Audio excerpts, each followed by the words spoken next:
I was eating at this restaurant when I suddenly noticed something really weird. The restaurant got surrounded by a bunch of police cars out of nowhere. The cops seemed to be hunting down someone. I quickly scanned the situation around me.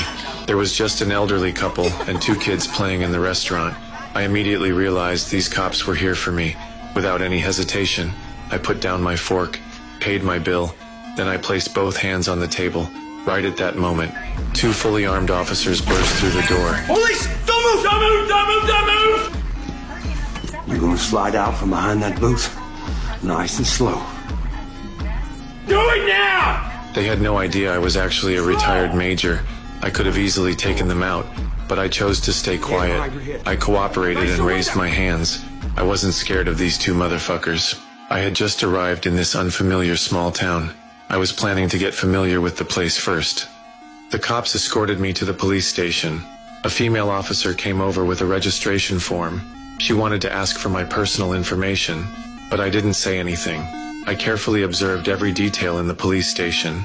My behavior pissed off the fat chief. The chief was about to throw me in a holding cell. At the crucial moment, a black detective stopped the chief. This detective seemed more polite.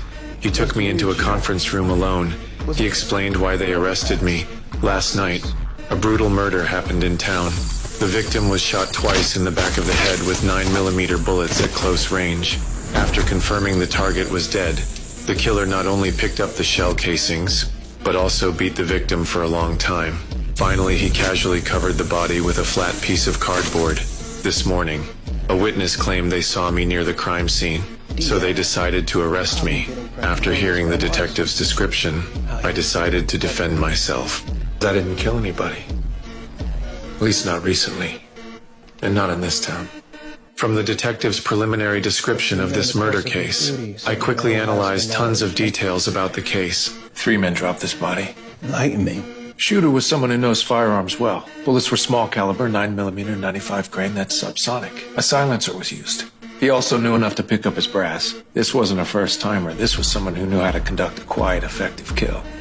Okay, go on.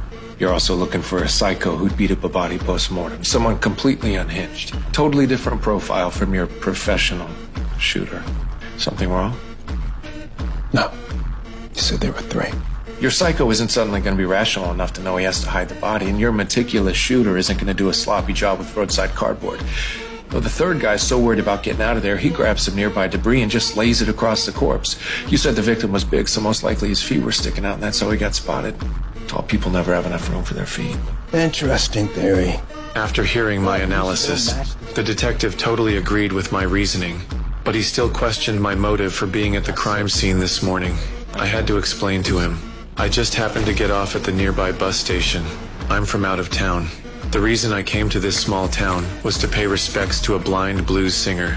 The police only found a toothbrush on me, a French war medal, and $200.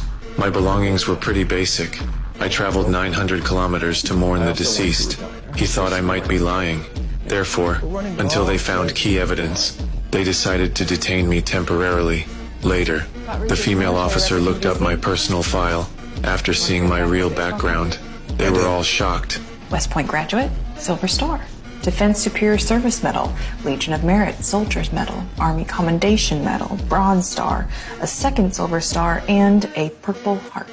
That wasn't even all of it. I had also served as military police for a while. My record during service was pretty terrifying too. You want to hear his MP numbers? No. Over 150 closed cases, all successful prosecutions, more than 20 fugitives captured. What in God's name does a guy like that doing in Margrave? What's a guy like that doing in jail? Later, the police thought I had a pretty impressive background and amazing reasoning abilities. They wanted me to help them with the autopsy. When I saw the deceased's swollen hands from rubber allergies, my heart suddenly started racing uncontrollably. Then, I didn't wait for the coroner to finish talking. I directly stated information that even the coroner didn't know.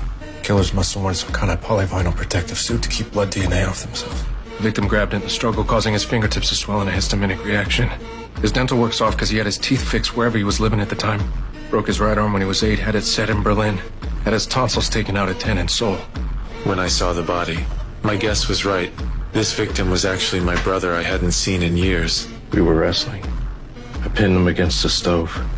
Didn't know my mother had just turned it off. That's how my brother got this scar. Since we were kids, my brother had always been protecting me. Later, we each started working and lost touch. But in my heart, my brother was incredibly smart and excellent. He was always the brother I admired most. When I think back to that familiar yet cold body in the morgue, right now, I can no longer suppress the rage in my heart. You okay, Richard? I guess I'll find everybody responsible. And every last one of them.